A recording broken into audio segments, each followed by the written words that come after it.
crazy. Hello, everyone. I'm very happy. Do you prefer to be called Nathan? Or... Yeah, I put NJ Moss as the name on the streaming program to seem fancy, but Nathan's fine. Fair enough. Do you want to start us off with an introduction to you and your books? Yeah, I write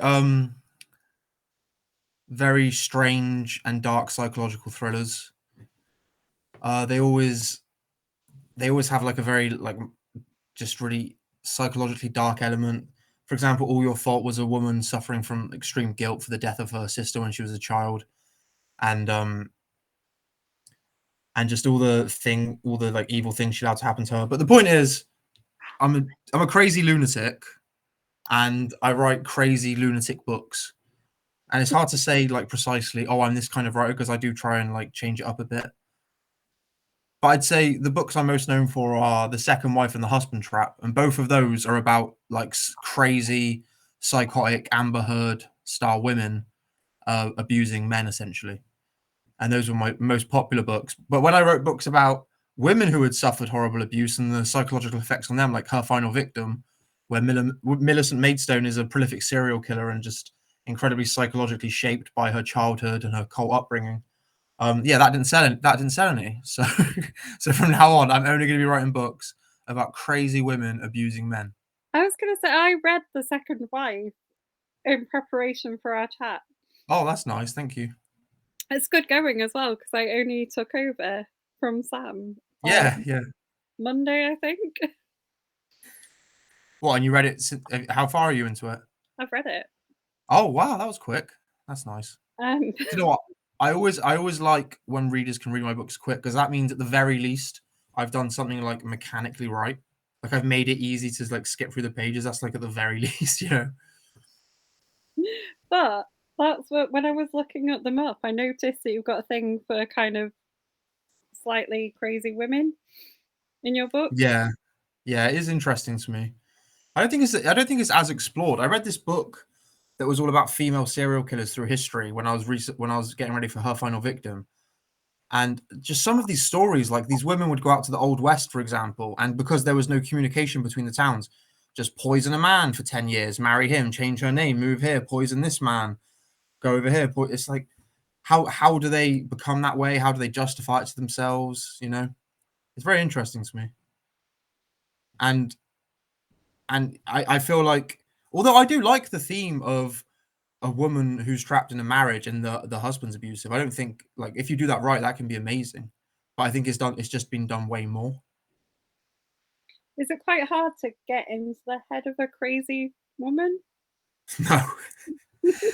from my ghostwriting, I do ghostwriting as my main job. Like I've done that since I was 18, and the majority of my jobs have been like romance, writing from a woman's perspective. So going to a woman's perspective has never been an issue, because I basically had to learn how to do that, and then I just supplied the crazy part, and it's fine.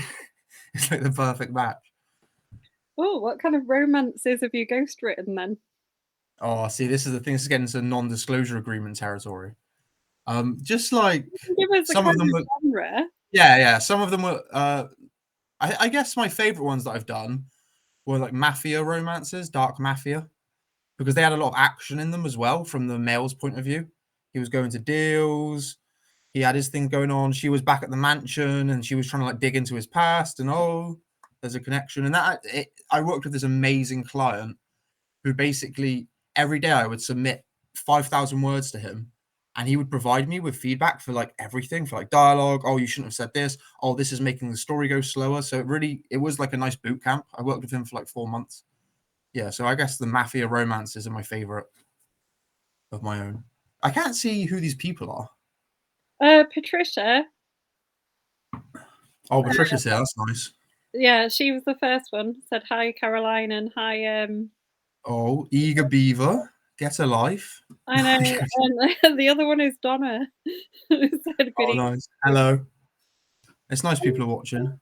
So you do events with Trish in your own group? Oh, we need to do those more often. We haven't done one of those in a long time, but they were so fun. Basically, the whole time, I'm just trying to understand what Trish is saying. I'm just trying to understand her voice. I'm just like, this is almost like an ancient language when she speaks. Her Manchester accent is just so strong. Oh, you'd have had issues with Sam then. No. I'm only joking, but I was just waiting to see what she would say in the comments to me insulting her. Yeah, there we go. Cheeky, she said. Oh, yeah, going on the wrong side here because our author chat team is quite northern. So No, I actually really like the northern accent because of Game of Thrones and the Starks and Sean Bean especially, and Stephen Graham as well. You know him from like This Is England, and he played Al Capone as well in Boardwalk Empire. I love him. I'm from the southwest. There's a small seaside town called Weston-super-Mare, and that's where I got a country bumpkin accent. I am from Lincolnshire originally. I'm so bad with like knowing my towns. I'm just gonna Google that real quick. Well, Lincolnshire, it's a county. I wasn't born in a town. I was born on an RAF base in the middle of Oh, Lincoln. okay. Did you live in loads of different places then? Yeah. Yeah, mostly. Yeah, that must have been so crazy. I can't imagine that. It took me like 5 years in secondary school to get somewhat settled. I can't imagine having to resettle every year or whatever. Well, my dad left the army after I was born, but we did do the moving. I went to like 6 primary schools.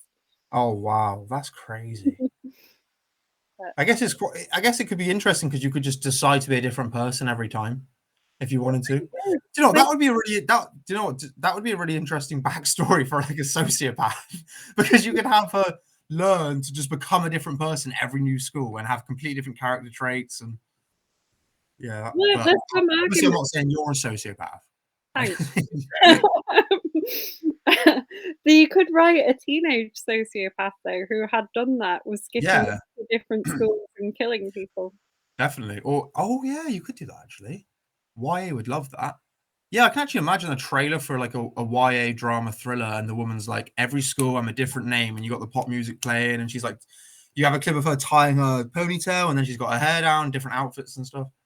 Yeah, that could be cool. Good work. I just read Bullet Train recently, and that's got like a teenage. Oh, that's I didn't even know that was based on a book. Hmm. It is, yeah. The book is brilliant. Heartily Oh. recommend it. Yeah, I read so little these days compared to how I used to. When I was in university and I just didn't have any, well, I had things to do, but I wouldn't do them. I just like wouldn't do my work sometimes. So I would just be like 2 weeks straight, I would do nothing but just read books. I'd just get up and I would just read books and I'd get some food and I'd go back to bed and I'd be in bed all day and I would just read like sometimes I go for like 2 books a day for maybe a year. So I would just read and I'm lucky if I get through maybe 3 books a month just because What I've actually got responsibilities and things to do now. And what I'm also a slow reader. Like some people have stuff to do, but they can read fast. I'm not I'm not like that. what did you do at university? English literature and history. I got a 2-1 because I was in love with English literature and I sort of just didn't really care about history, so it kind of evened out. But yeah, it was fun. I was stressed out at the time, but looking back, it was fun to do. Yeah. Who said, "Oh, poor you"? I want to see. I bet it's Carrie. It's either Carrie or Trish. No, that was Donna. Oh, it is poor me. So when you did your interviews, who was your favorite person to interview? When I did my interviews, Hmm. Or when you did your events for Trish? Did you just do events for Trish, or did you actually? oh, it was Trish and Kerry, yeah. Oh, what? Who was better to be on camera with than Trish or Yeah. Kerry? Well, Kerry, I can understand what she's saying, but she takes about 17 years to say it. But Trish, I don't understand the word, so I guess I'd have to say Kerry. You're gonna get more comments from Trish now. I know. She's gonna be so angry. So apart from reading your book about serial killers, you were talking about your book about female serial killers. Yeah. What else do you do for like research wise for your books? Because there's not like I was trying to think in the second wife. There's not really. It's all sort of very contained, isn't it? Yeah, I like to keep it domestic. I really don't like involving police. Like I really just hate, there's so many amazing police procedurals out there and so many amazing detectives and so many amazing series, but it's just not what I want to do because I don't know. I just don't. I sort of wish police didn't exist when I'm writing my stories. I'm like, I wish this was just these people and their conflicting interests and how they can get one up on each other. Then obviously the law, it does help contain the story because otherwise they could just go over and kill them, and that's the end of the book. But in terms of, it depends on the book really. Oh, I can see the comments now. Yeah, yeah. I don't do a major amount of research. I was and am kind of still planning a World War II book, about a very specific role in World War II in the concentration camps, and I did loads of research for that because that's something you have to get everything right. You have to get every single detail right. Imagine getting a single detail wrong. But when something's set in the present day, it's a domestic thriller. There's not that much that's really required. But although to be fair, Trish got angry at me once because in the Husband Trap, I can't spoil it. In the Husband Trap, there's this bit where one of the characters uses like a golf buggy or like an outdoor groundskeeper buggy, and she was like, "Did you check that was fast enough to get away from people running away?" And I was like, "No." Like I didn't even think to. I was just like, "Oh, it's probably fast enough." And she was like, "Well, I looked it up and I asked someone. I did research, and luckily it can." I was like, "Okay." So lately, I am checking things a little more. Like in my latest book, I reached out to a few people about some legality for like secretly recording people and uploading it to the internet, and how would the police respond. So in my latest book, to be fair, I am including more stuff that requires research. But the thing is with research as well is you want to do enough so you're not saying things that are completely wrong and are going to annoy the people who know how it works. But if you do too much, there's such a temptation to just include stuff you don't need to. You include just so many extra details, which, while interesting, come at basically sacrifice the pace of the story. Because imagine if you get to the end of a chapter and the cliffhanger's about to hit, but then you get 200 words on, the mechanism of some possible equipment or whatever. Like Herman Melville, who wrote Moby Dick, he's the worst example of this because you have this story about Ahab chasing this whale. You're like, this is amazing. And then he gives you a 10-page chapter on like a whale's exoskeleton or how a harpoon works that has no relation to the story. Like, because he wanted to let people know, oh, I know about this stuff, but it was too much. It was definitely too much in the case of Moby Dick. Oh my god! Did you read it? Yeah. Did you get tired of all the descriptions? Oh, I wanted to skip the chapters, but I also wanted to be able to say to myself, "Oh, I read Moby Dick," so I forced myself to read it, and I was like, "Oh god, do we need another description of how the boat works? Can you just like get the whale, please?" As Donna wants to know, when you did your English literature degree, did you know then you'd end up writing? Oh no, I spent my whole first year trying to write things, but I don't even get like 200 words in, which is like I don't know, maybe that's like one page. So what actually made me become a writer is at the end of my first year, we signed this lease for this 5-bedroom property, like me and my roommates, but we had to pay £300 a month over summer when we weren't even living there, and I was relying on a student loan, and I was like super anxious and like withdrawn, and I found it really hard to just do like a normal job. So over summer, I tried to work on the bins. I tried to do this call center job.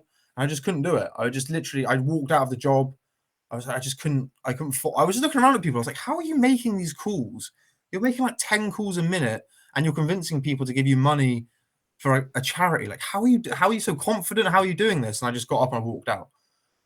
So I Googled. I always wanted to be a writer, so I Googled writing jobs, and then crazily, this website came up called Odesk, which is now called Upwork, and it had lists of like the first one that I ever did was 3,000 word serial killer short story, $10.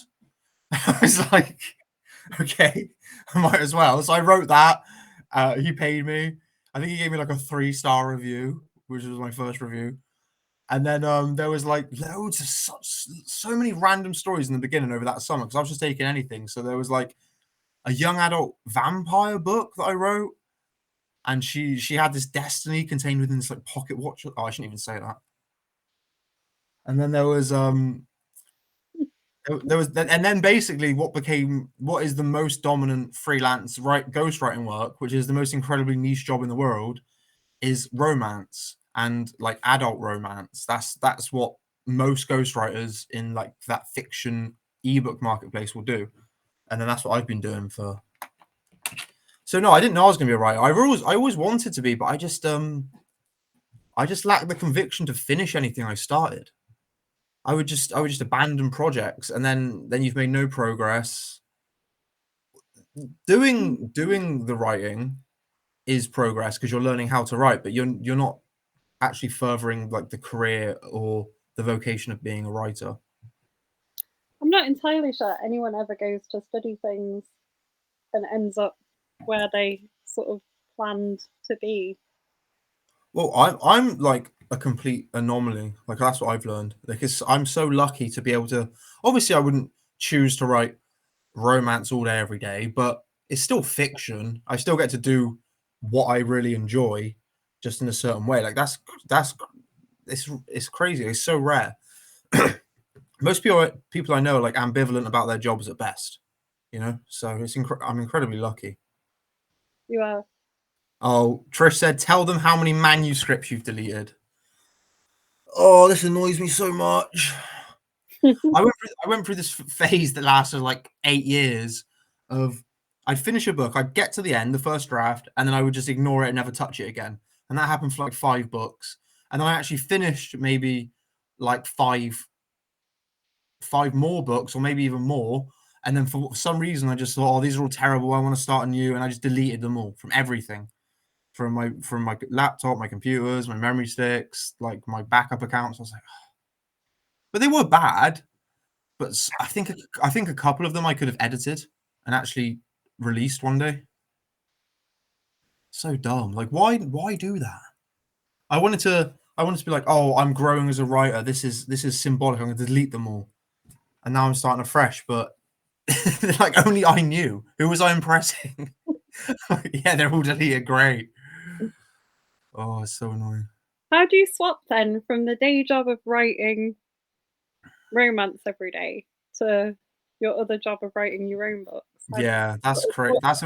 Yeah, that's a really good question actually, because it is bizarre, especially the romance I'm working on now. The writing style is so different to my own, and I have to. I'll do my ghostwriting in the morning, or I'll do a bunch of ghostwriting one day, and then I'll go to sleep, and then I'll wake up and I'll have to like think different and be like, okay, it's my own writing now. I need to like be me, not whatever characters not whatever the client in my current contract wants. You know, it is difficult. Some things carry over, like romance. I don't know if you've ever read those Kindle romances with biker romances or mafia romances or those sort of things. But they're so fast paced. Like they're insanely fast paced, and like yeah, they're trashy and stuff. But sometimes a chapter, every single paragraph will be a new line, like every single thing, and it's just bang, bang, bang, bang, bang, bang, bang, bang. So I tried to carry stuff like that across, like pace and cliffhangers and things like that. But the actual voice, the voice in contemporary romances tends to be very like, hey, I'm your friend. I'm the narrator, but I'm your friend. Oh, I'm talking to you. Oh my god, this is so crazy. And that doesn't really work. It works for some psychological thrillers. What was it? A Simple Favor. It was a book. I didn't read the book, but I watched the film of Anna Kendrick, and she had a very bubbly, like sort of a contemporary romance personality, and for her character, it really worked. But for my sort of stories, I'm not sure it would. I can't imagine Millicent, or like Casey out of the Second Wife being like, "Oh, hey, reader, hey, gang." Casey It's definitely wouldn't, no. unless it fitted what she wanted. Oh yeah, mental. But I do really like that I've had to write so many different kinds of books. Like I've written for myself, I've written science fiction books. I've written like these are the ones that have been deleted, which is great. I've written like weird literary books. Like there was one I wrote called Dead Famous, which was about this corpse who came to life and then used it to become famous, and it was like a intellectual critique of fame in the celebrity world. And then you get all the romances. Like it's pretty cool as a writer to be able to explore all those different styles and all those different genres. It's very strange. Would you I'm go not back sure. to the sci-fi? Would you go back and write? Oh, I love it. I've got a manuscript in my. I have 4 files. It's like construction, which is what I'm working on, finished editing, and then on life support. And life support is like got 20 books, 20 manuscripts in, and that's ones I've started and abandoned. But yeah, I've got one in construction. I've got a science fiction book that's about 7,000 words in, and I don't even want to say the idea actually because it's actually quite good. It's like an off chance someone would, but yeah, it's a very unique idea. But I'm writing it very slowly. What I'm telling myself is, even if it takes like 2 years to write, who knows? That's still a book that it will still be finished. That's the attitude I have. I'm like, I have to write it insanely quickly. I have to be completely focused, think about nothing else. Nothing else exists, and just hyper focus and finish it. But that doesn't always have to be the case. Like some writers, they'll write a chapter, like F. Scott Fitzgerald, like write 4 chapters and then go party in Paris for 2 years and just drink and just walk around the Seine and then come back and write like 4 more chapters and be like, oh God, I'm so tired. I'm such a genius. For sci-fi though, do you have to do a lot more research? I would imagine you would. Oh, so this is the thing.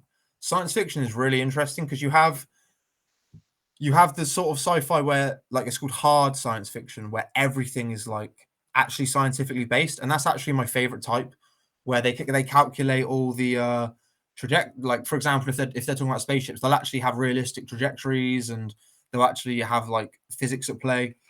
But then you have what's more like fantasy sci-fi, so that's more like Star Wars, where nothing matters. Like they'll just go onto an asteroid that has no atmosphere and they won't be wearing a mask, for example, because it's more like science fantasy. It's more like, we're gonna just put people here, so it's like adventurous and it's a different environment, but it's not necessarily scientifically accurate. And that's, I don't know actually. To be fair, now you've said that, because the one I'm working on is about the multiverse, and I've read quite a lot of books on that. So that's research. Like I've read and listened to a lot of podcasts and watched some documentaries on it. So that's like I know that's scientifically possible, what I'm writing about there, and I do get into the science a bit. So I guess that's more accidental research though. Hard sci-fi is my favorite kind. Oh really? Do you like I can't believe I'm forgetting his name. That he wrote Childhood's End. Pitching New. Oh. No, Arthur C. Clarke. Some of my favorites are like, I'm a big fan of, you read Adrian Tchaikovsky's like children Oh yeah, I like him. series. I've discovered those recently. Big fan of those. Yeah, I remember reading his years ago, and there was this guy trapped in like a prison cell, and they'd given him some sort of mutant injection to make his lower teeth grow up through his skull, and that's where he was. I was like, this is awesome. Like, that's so clever. You can do such crazy things in sci-fi. Yeah, I like kind of hard sci-fi, but I like the ones that are very like biology based as well. Yeah, there was this one. Oh God, I can't remember what it was called, but it was basically this imagining of an alien species where the gravity was so oppressive that they were basically like stick insects, like skipping across this planet, and it was their first contact with humans, I think. And I love that. It really takes its time. Every step of the way is detailed. It just seems so believable. Mills wants to know whose dog wanted in on the action, who was barking in the background. Mills, I don't have a dog. Oh, mine. I have a Jack Russell called Loki, and yeah, just if anyone makes any noise anywhere, he thinks it's his right to shut them up. I'm just like, you shut up, you rat. I have done chats and had a dog appear, but that's normally if I've been at my parents' house. They have a dog. Donna says, isn't it like a busman's holiday? Is it hard to motivate yourself? 1000%. That's one of the reasons I never finish books. because I was so used to getting money for them. I was so used to finishing a book and I hand it in, I've done my work, pay me, and then I get instant money for it. And it wasn't like loads, but you know, it's not like I needed loads.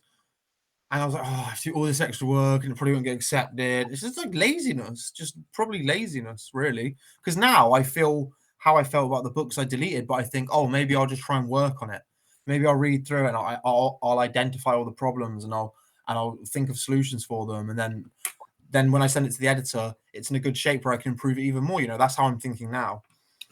But back then I'd be like, oh, I'd know what to do. In my head, I'd be like, I need to cut 10,000 words. I need to add 5,000 more here. I need to do all this. But I was so just like, oh, it'd be so difficult. Just so lazy. But now I'm just like, no, just get it done. Mill says that she wants Loki. He would just bark at you non-stop until you threw a ball for him, and that repeats forever. There's no end date to that game. He just barks, barks, barks, barks. You throw a ball, he brings it back, spits it at you with no respect, and then starts barking again. Fantastic. I think Mills would still totally be fine with that, to be honest. It depends how long she's willing to play fetch for. Leslie says hello. Hello, Leslie. And I think Kerry said hey trouble. Pardon? I think that's Kerry who said hey trouble, I'm guessing. We can go back and look. So you got how many books we got out? What made you go psychological thrillers? Oh, well, without really like thinking about it, I've always been really interested in psychology and human beings and what they're capable of and what shapes them. I used to, when I was doing English literature, I used to read a lot of like evolution books, like biological evolution, history, prehistory, things like that. I was very interested in how people behaved in completely radically different situations, and then I transitioned onto pop psychology books, and I've just always been fascinated by just by the idea of like moral complexity is what's always fascinated me. In every book I've read, I've always been just so enthralled by the idea that somebody can be completely evil in a certain context and completely good in another, and they'll have their genetic imprint and who they biologically are, but depending on the situations you put people in or characters in, they can be so radically different. And psychological thriller has such amazing like breadth for that you can have like Gone Girl's the perfect example. Like Amy Dunn, at one point in that book, she's an angel, and at another point, she's a devil, and it's just so beautifully painted, and you have all the like literary techniques at play. And I think that's why psychological thriller. You can do it in every genre. I mean, there's a practical element as well. Psychological thriller is the most popular book genre a lot of the time throughout a lot of history. People are not even psychological thriller, just thrillers in general. People are always interested by the dark side of humanity at a safe distance. Like even when pulp books start getting published, like you have The Woman in White, which is one of the most successful books. I'm pretty sure. Maybe it tanked now. I've just said that. Yeah, but it's not like I only want to write. I write loads of different genres, and I would happily write a different genre one day. But then, like I said, there is practical concerns. You go into most agents, most digital publishers, most publishers like submissions, and a lot of them wouldn't take sci-fi, fantasy, young adult, like weird books. And those that if I did write another genre, that would be the one. But just think of the crazy darkness you can include in psychological thrillers. Or what I'm doing in my latest one, I'm including topics that people might consider controversial, in a thriller structure, which is just like thrillers are tailor made for that. They have so many avenues that people can. But just think how different everyone is. Like every psychological thriller. Well, a lot of them. But yeah, that was a very long-winded answer to say I love the dark, evil in human beings I think and what they're capable of doing to each other in certain contexts. I've what like the film Dead Man's Shoes, for example. I don't know if you've seen that. It's by the guy who did This Is England. It's one of the hardest watches ever. I've never been able to watch it again, but I remember it in vivid detail every second more than any film I've ever watched because it just shows how dark and twisted people can be. And I guess there's also like a sick thrill of like showing people like look how messed up human beings can be. Look how just completely twisted by circumstances and the lottery of their genes they can become. Look at the evil they can inflict on other people. And look at how those people then might not necessarily even be saints, which is like the worst part. You always want to believe if, say, for example, in her final victim, Millicent Maidstone, you'd like to believe she rails against that. She doesn't want to inflict pain because she received pain. But it's not always like that. It's a horrible cycle at times. And it's topics like that have always interested me. Like when I was a teenager, I always used to watch like Jeffrey Dahmer documentaries or Ted Bundy documentaries or the Hinley. What's her name? Myra. And yeah, that side of humanity, for whatever reason, I don't know if it's something like in me, but I've always been fascinated by it. I think it's what draws a lot of people to crime writing Yeah. in general, isn't it? That sort of ability to see the darker Well, side. what people really love in crime, and the film Nightcrawler really showed this. There's this guy, and he starts working as like paparazzi, like a news recorder, and he's basically what she says is, what you want is you want crime creeping into like the perfect lives, and those are normally the most popular thrillers because that's what people are fascinated by. So like I'm down here toiling every day, and even if I get the perfect life, even if everything works out, there's still going to be something horrible that happens to me. And there might even be a bit of like, yeah, you deserve it as well. But like, there's a bit of like in some thrillers, there's what's that book called? Do you remember the last Mrs. Parrish or the second Mrs. Parrish? I can't remember what it was called. By Liv Constantine, I think. It was basically this socialite who was ingratiating herself with this rich man. Like I won't say anything else. And that was a book that was really good. She was basically intentionally saying, "Fuck this rich guy." Sorry for swearing. Screw this rich guy. screw the money. Screw the system. I'm going to use what I've got to take what's his. So that was it. That was amazing. So, what have you read this year that you've really enjoyed? One of my God. favorite questions. Do you want to know how many books I read this year? Go on. Let's see. I've got a file. I never used to keep a file. Oh, the depressing thing is when I open it up, I see October 2019. I read 10 books that month. And then, so this year I've read 7 books. Do you know what my favorite has been? In Order to Live by Yeonmi Park.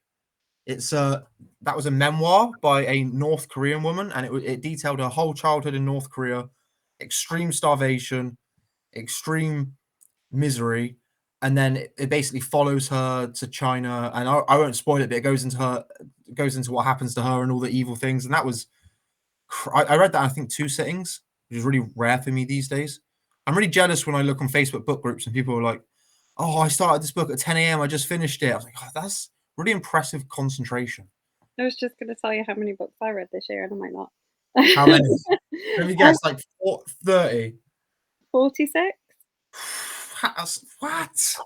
Um, Wait, it's only February 15th. I'm doing the maths on that. I'm seeing how many that is a day. To be fair, I like comics. So you've done one a day essentially. Huh? You've done 1 book a day essentially. Yeah. That's crazy impressive. I've just finished Women Talking, which was really good. Women Talking. I don't think I've heard of that. They have just made a movie of it.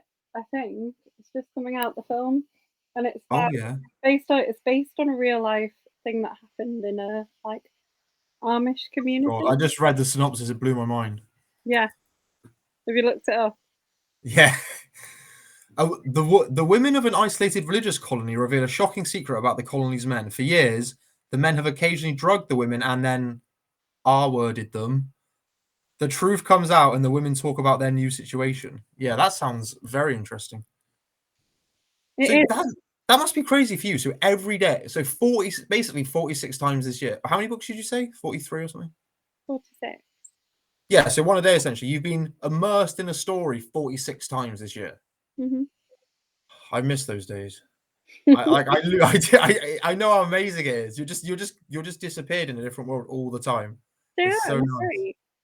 It's good to do. I mean, to be fair, I do read a lot of graphic novels, so that probably does artificially bump that up a bit. Do you like pause and taking every detail of the picture, or are you still at reading speed? No, I do read, like, taking the pictures and stuff. But you've just got to work out reading around your job and things as well, haven't you? I guess that's why. Yeah, for sure. So what can you tell us about what you're working on at the moment? It's a book about a regular woman who experiences cancel culture, and she says something she shouldn't, and she says something she shouldn't, and it gets her into trouble. And there's sort of like a butterfly effect. You have this one situation, then it affects her family, and then they get involved in thriller plots. And it's basically like it has multiple point of views. I've tried my best to make it as pacey as possible. It has a weird sub-chapter thing creeping through it where it hints at this murder the whole book and starts to develop that. I don't want to be specific about anything that happens, but yeah, it's essentially a book about, imagine you're just a regular person. Your husband died last year. You're raising 2 kids. The female daughter's rebelling, and then the teacher oversteps with the daughter, like verbally, like says something she shouldn't. So the mom goes in to have a meeting, and then she just says something she really regrets. And then the teacher does something which is like psychotic and strange, which I can't reveal, but she basically throws this mom's life into disarray. And then you just, throughout the book, it just you see how horrible people can be, and how nice and how kind, you know, and how redeeming. You can't ever trust a teacher.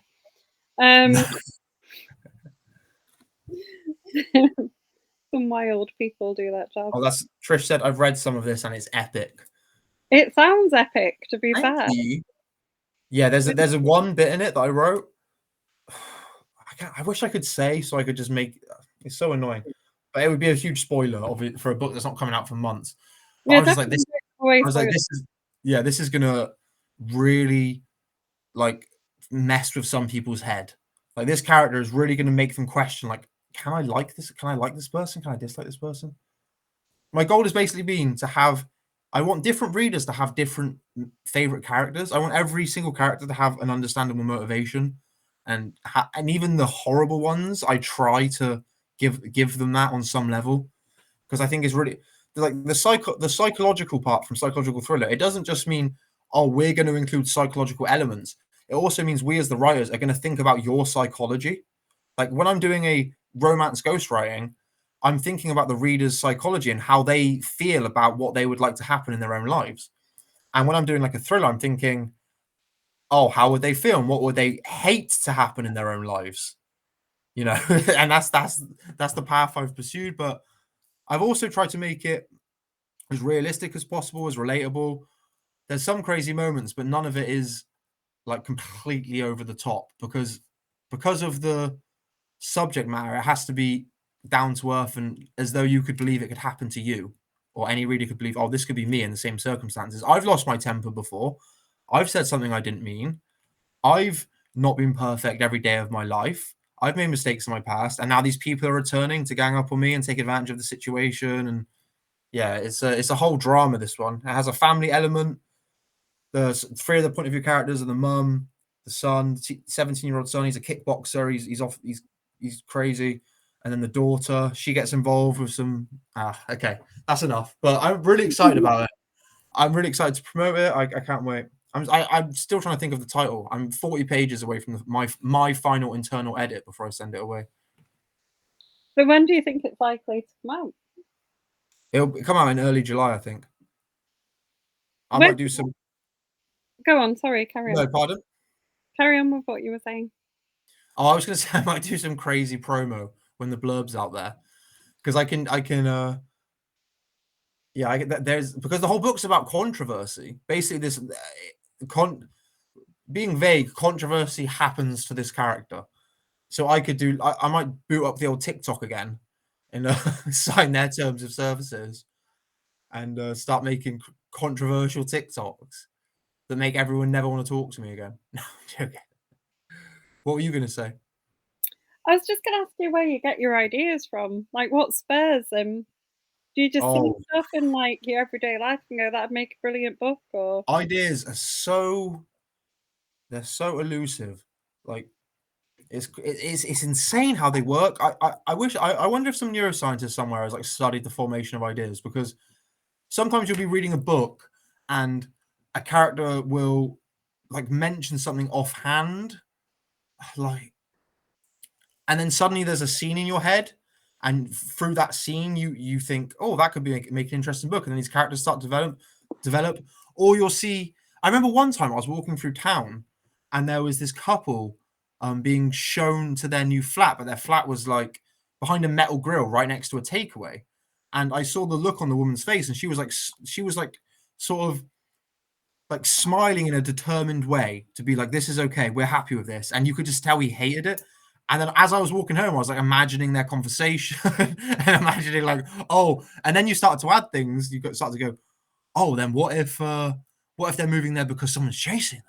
Oh, what if that? What if this? But I honestly, it's hard to say. A lot of the time it'll be reading. Not that I'll read something and be like, oh, this would make, oh, I'm just going to rewrite this. But I might read, I might read a thriller and just be so in awe of the book and the thriller genre that some, like, an idea will emerge.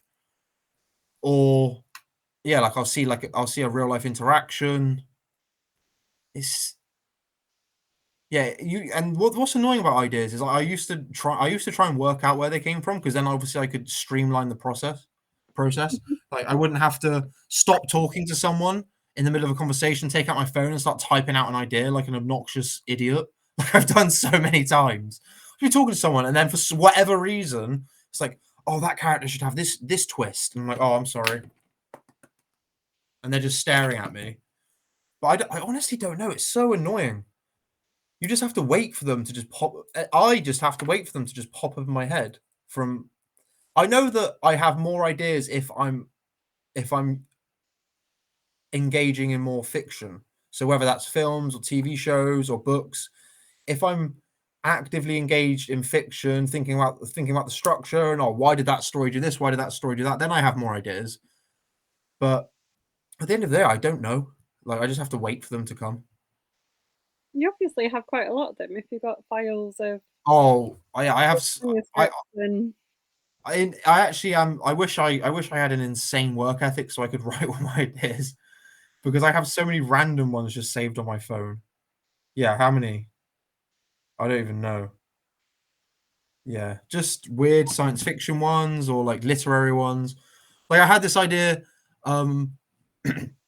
It would be called the Dead Wives Club, and it was all these women die and they come back as ghosts, and then it's their job to, like, guide their husband through the grieving process. It would sort of be like a Matt Haig style book, like he did like the Midnight Library and Humans, I think it was called. And that's just an example. Just loads of random little ideas like that if I worked on them, could probably become like decent books. But there's only so much work I can do. I probably could do more, but there's still only so much. you could have a dead detectives club maybe when they come back Yeah. and solve crimes. That would be awesome. As ghosts, and then they've just got to like work out how to manifest and tell people a solution. Yeah, exactly. I was thinking that when I was writing the ideas down for it. Like, what are the rules? What? Because you have to have consistent rules. That was one of the things that annoyed me about the last season of Game of Thrones, when the writer came out and he was like, "What? You've got a problem with Jon Snow and Daenerys getting there in 2 minutes, but you don't care about dragons breathing fire?" It's like, no, internal consistency, even in a secondary world, is important. Like, if you've set up distances, that still matters, even if dragons can breathe fire. So I was thinking about that, like, oh, what would the rules be of the ghosts, like, somehow getting into reality? because you wouldn't want it to just be random. I'd have to look at what other people have done with kind of Ghost. Well, there's Ghost with Patrick Swayze. I can't remember how he interacts, because he does interact, doesn't he? Yeah, I haven't seen that film for years. No, I think I've seen it once, maybe.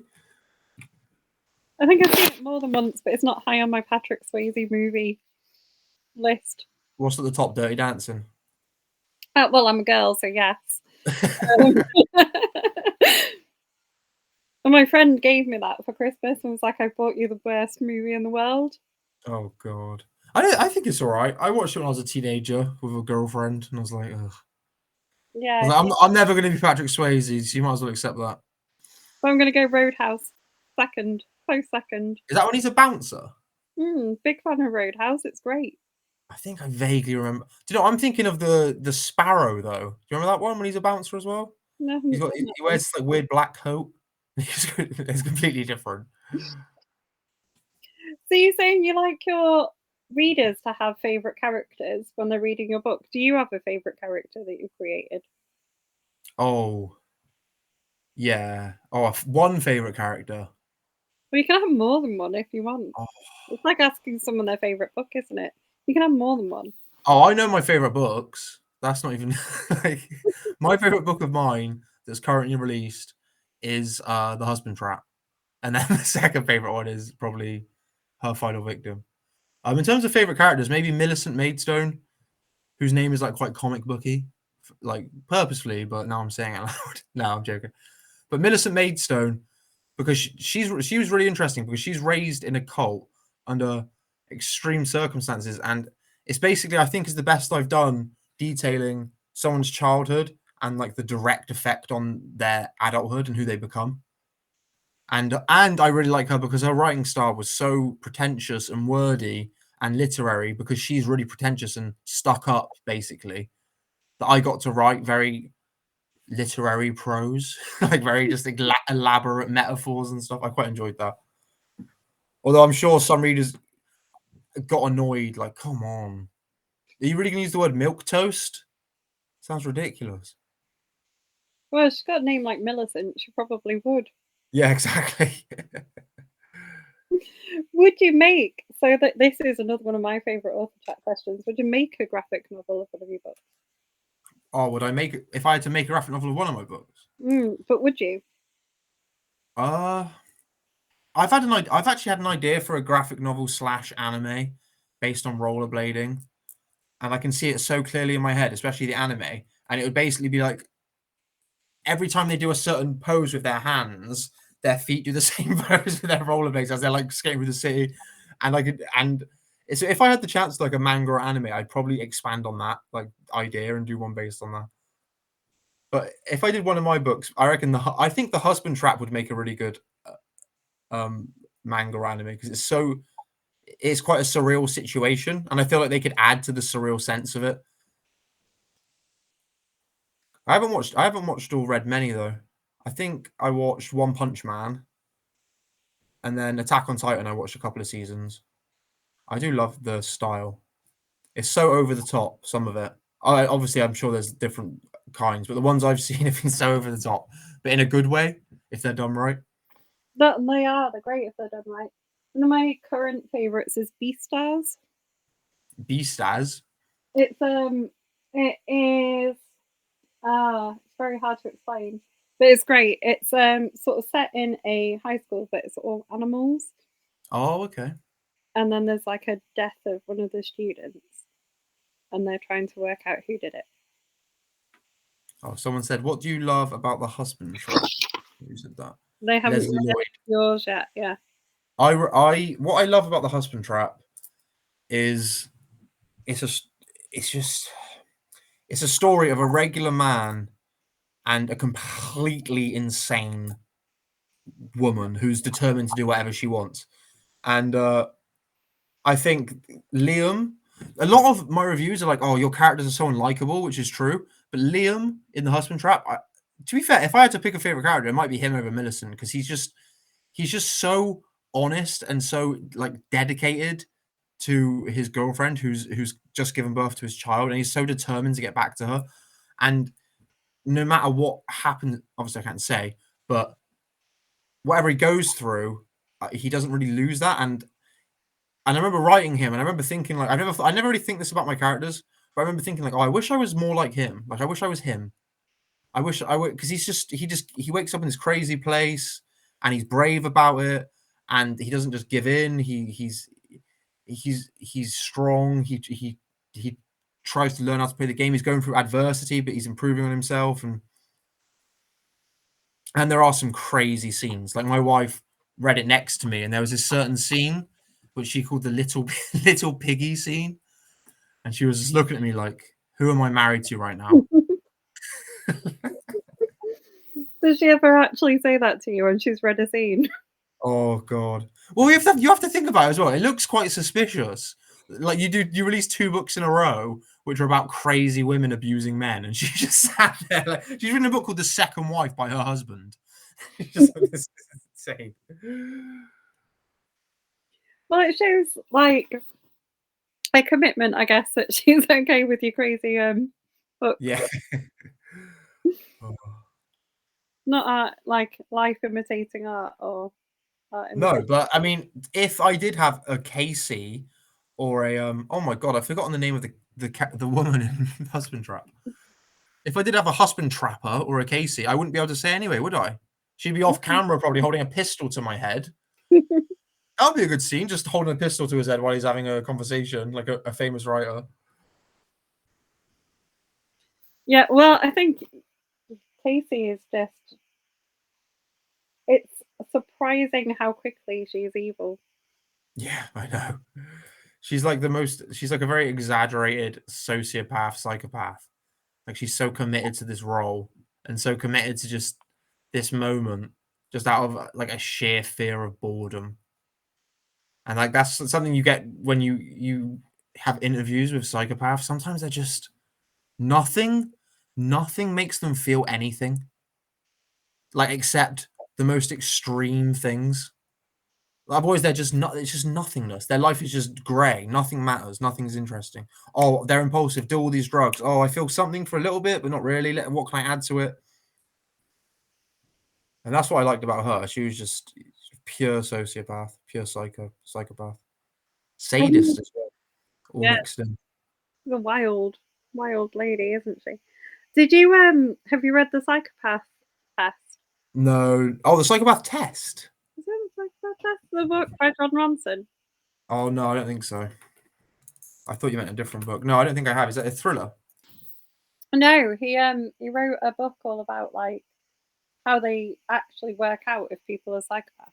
Oh, is this the one where they talk about if a train's going to crash and someone's stood on the No, I terminal? think he went and interviewed psychopaths and stuff. John Ronson's great.